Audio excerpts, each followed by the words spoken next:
to all the global academic institutions that have representatives here, to the faculty, deans, and to my dear students. It's really exciting times, and I'm really excited to be here. I'd like to thank WIT Andhra Pradesh for bringing us all together and hosting the first ever International Higher Education Fair. I actually have an entire speech written out, but then I realized that my audience had changed. And I really have come here to share my experiences. That is very, very important. All of you are aspiring for higher education and have already traveled that path. I have been there, I've done it. As already introduced, I did my bachelor's at Carnegie Mellon University. I worked at the World Bank for 2 years, and I did my MBA from Stanford.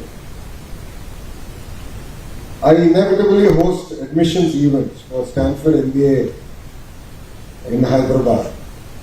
And I get asked this question, what have you learned? Why Stanford? And I kept thinking about it more and more, and what I gained out of international education. You know, there are two things that substantially improve our per capita income, as sir has said. One is immigration, second is education. But one thing that I think all of us are missing is the value system. One thing that fundamentally changed me as a human being was, first time when I had exams at Stanford, it was our finals, we are in a quarter system. So the first final exams I remember, we have not this big classrooms, but about quarter of this size. And it was fascinating to see the professor come, leave the exam papers on the table and leave. And I didn't understand, I was looking around, I'm like, what is going on? So all of us had to go pick up a paper, come, sit in your place and write the exam. There was no invigilator. That fundamentally transformed me. An institution of global standard is trusting its students to hold the institution for higher ethical, moral honor.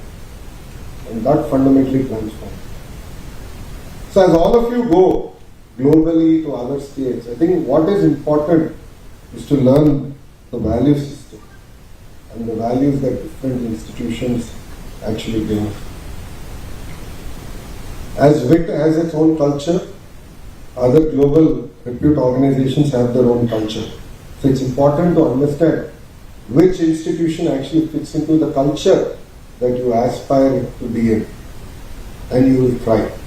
So I request all the students to definitely pay attention to that. See, we honestly live in a very exciting time. Today, if you look globally, majority of the tech companies are being led by Indians. Microsoft, Adobe, Google.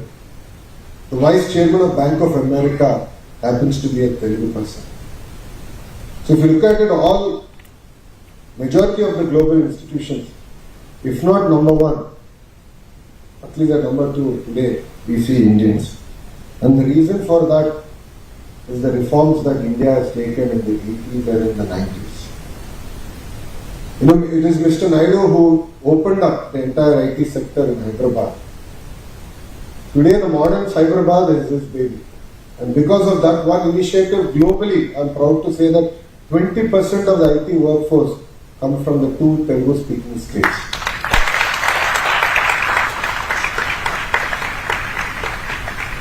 While I'm proud of that fact, I'm also worried that we're losing all our bright minds to the rest of the world. So like how I have taken the road less traveled. Getting a global MBA, I came back to politics. And I did a walkathon. And I rediscovered our nation and my own state. So I request all of you to seriously think about your purpose. You know, in one of the MBA applications, I had this question: what matters to you most and why? I'll repeat that again. What matters to you most and why? In fact, I answered this question, if I'm right, in 2005. In 2005 November, that's when I applied. Even till today, my answer to that question drives me. Whenever I feel down, whenever I feel dejected, upset, disappointed in myself, in the system, I actually go back and refer to that answer. And that gives me again my heading. So it's very important for all of you to really rediscover, understand what your true calling is. Now, next 25 years is India's 25 years. We have amazing demographic dividends. And we are living in very inspiring times. 80% of the jobs that are going to get created in the next 5 years are in sectors we are yet to discover. In fact, I'm 41 years old. Even today, when I go back to the US, I just came back from my trip, I really rediscovered that there's so much new happening in technology. There's so much of innovation happening. And I've committed to myself that every 6 months I will go back, spend at least 2 days, meet up with everyone and understand where the world is going. What's happening in Europe? What's happening in Southeast Asia? I really want to understand. So I think it's very important that all of us open our minds. We should not think about our big bubble. We should not think about Amravati bubble or Andhra bubble or India bubble. We have to open our eyes to what's happening around us globally. Because it's very, very exciting times and inspiring times.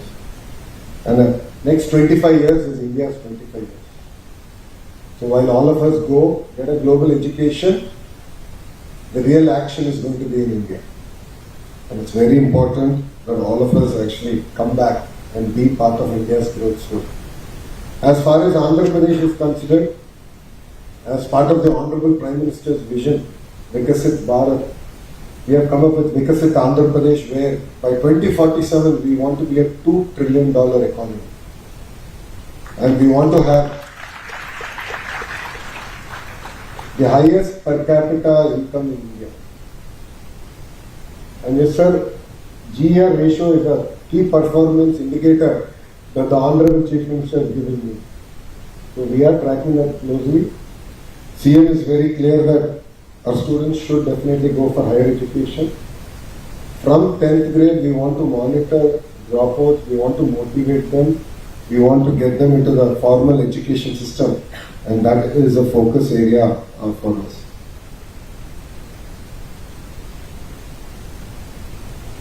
You know, as education minister, I keep getting asked this question. Should we spend more money? And I keep thinking about this. We already have the key building blocks as a nation. But I truly believe our approach to the system is not right. We are focused on outputs and not outcomes. Outputs is our attendance. Outputs is whether we have come to exams or not. But outcomes is how far have we learned. And that is something I'm personally trying to chase and bring about in the entire government education system. Today, I would like to announce, sir, in 5 years, you will see Andhra school education as one of the best in the nation. This government is committed to school education. That is why Mr. Naidu gave a Stanford MBA, the Human Resource Development Ministry. To all the students here,